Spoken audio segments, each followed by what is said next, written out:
అనగనగా ఒక రాజు. ఆ రాజుకి 7 కొడుకులు ఉన్నారు.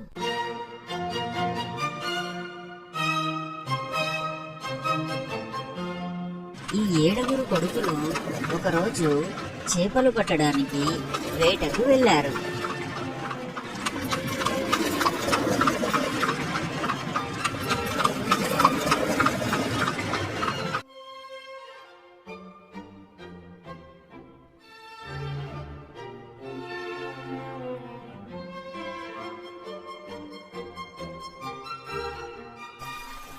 చెరువులో గాలం వేసి 7 చేపలు పట్టారు.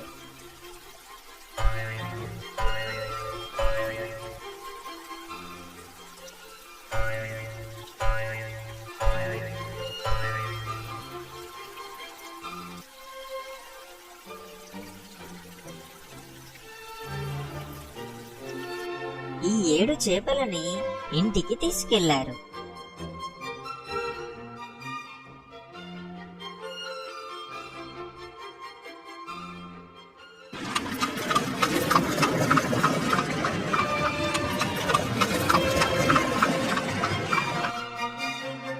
ఈ చేపలని ఎండలో ఎండబెట్టారు. ఈ 7 చేపలలో 6 చేపలు ఎండాయి, కాని ఒక చేప మాత్రం ఎండలేదు. అప్పుడు రాజకుమారుడు వచ్చి చూశాడు. రాజకుమారుడు ఆ చేపతో ఇలా అన్నాడు, చేపా చేపా, అన్ని చేపలు ఎండాయి, కాని నువ్వు మాత్రం ఎందుకు ఎండలేదు? నాకు గడ్డిమోపు అడ్డం వచ్చింది, అందుకే నేను ఎండలేదు. గడ్డిమోపు, చేపకు ఎందుకు అడ్డం వచ్చావు? నన్ను ఆవు మేయలేదు. ఆ రాజకుమారుడు ఆవు దగ్గరికి వెళ్ళాడు. ఆవు, నువ్వు గడ్డి ఎందుకు మేయలేదు? నన్ను జీతగాడు మేపలేదు. ఓ జీతగాడా, నువ్వు ఆవును ఎందుకు మేపలేదు? నాకు అవ్వ బువ్వ పెట్టలేదు. రాజకుమారుడు అవ్వ దగ్గరికి వెళ్ళాడు. అవ్వా, జీతగాడికి నువ్వు ఎందుకు బువ్వ పెట్టలేదు? పిల్లవాడు ఏడుస్తున్నాడు.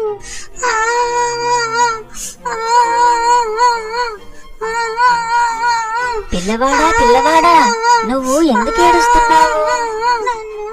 నన్ను చీమ కుట్టింది, అందుకే ఏడుస్తున్నాను.